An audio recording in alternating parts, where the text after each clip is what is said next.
जय जगन्नाथ बंधुगण आज पुणी एक भिडियो नहीं आसी तो आज भिडियो डिस्कस करवा आपंकर जो डिपार्टमेंट ऑफ एक्साइज रे एक्साइज कनेस्टेबल केते कौन वैकेंसी आसो डिटेल्स देखा कालीर गोटे आर्टिकल आसी समाज पेपर ताकू देखा आउ यार क्वालिफिकेशन कौन सिलेक्शन प्रोसेस कौन physical measurement physical efficiency test कौन कौन अच्छी डिटेल्स देखा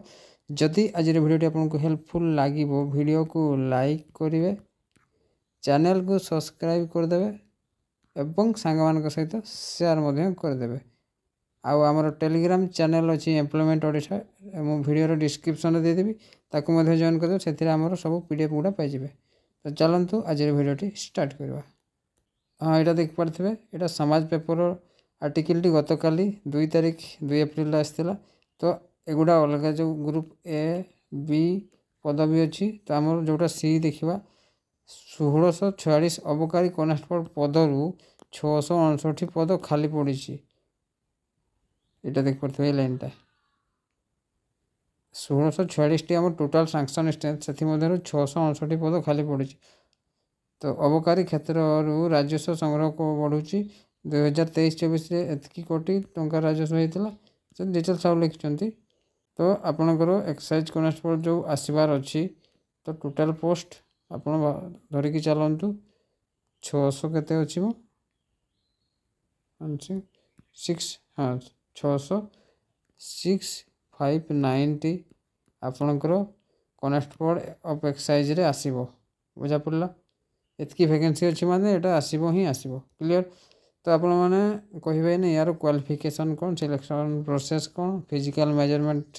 टेस्ट कौन कौन हम फिजिकल एफिशिएंसी टेस्ट कौन कौन हम। तो ए पीडीएफ टा को मु आमर टेलीग्राम चैनल दे देबी आपण माने निजे टिके याकू गथरू कर देबे। तो मु आपन को देखौची 2023 रो excise constable gazette notification last time से थ्री अमेंडमेंट हेतिला। तो से qualification physical measurement physical efficiency test सब अच्छी से हैला देख पारे। तो ओडिशा गजेट डिपार्टमेंट रोची एक्साइज डिपार्टमेंट 4 डिसेम्बर 2023 रो नोटिफिकेशन लास्ट टाइम अमेंडमेंट हेतिला 2023 रे मेथड रूल इटा this rule may be called the Odisha lower excise method recruitment condition and service excise constable rule 2023 यार अनुसार आपनकर हम सिलेक्शन है। तो एथिरे आपनकर कौन कौन अच्छी मोस्ट इम्पोर्टेंट आमर क्वालिफिकेशन जोटा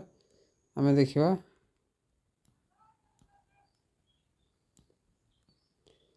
लास्ट टाइम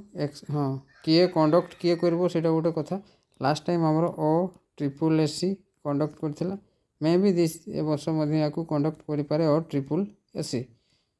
बुझा पड़ा। तो डायरेक्ट ये मेथड ऑफ रिक्वायरमेंट देख पारे the post of excise constable shall be fill of हाँ way of direct recruitment through the open competitive examination conduct by the commission माने डायरेक्ट आपनकर सब रिक्वायरमेंट हम आपनकर जोटा मोस्ट इम्पोर्टेंट क्वालिफिकेशन +2 पास करते जेकोसी बोर्ड रे कि +2 समतुल्य जेकोसी कोर्स करते या आवेदन करें है बुझा पड़ा। एज लिमिट बहुत गोटे इम्पोर्टेंट जोटा कि अलग सब डिफेन्स जॉब आपंकर 18 ରୁ 23 वर्ष थिला बेलके आपंकर एक्साइज कनेस्टेबल आपंकर 21 ରୁ 32 वर्ष या पर 5 ईयर रिलैक्सेशन अच्छी माने 21 ରୁ 37 वर्ष भितर थिले या आवेदन करें क्लियर। हाँ आ गोटे कथा याटा हाँ या आपणकर मेल माने भी जो पिला माने भी करें आ झील माने भी मेल एवं फीमेल समस्ते या आवेदन करें फ्री ऑफ कॉस्ट रे एटा आवेदन होता है OSSC तरफ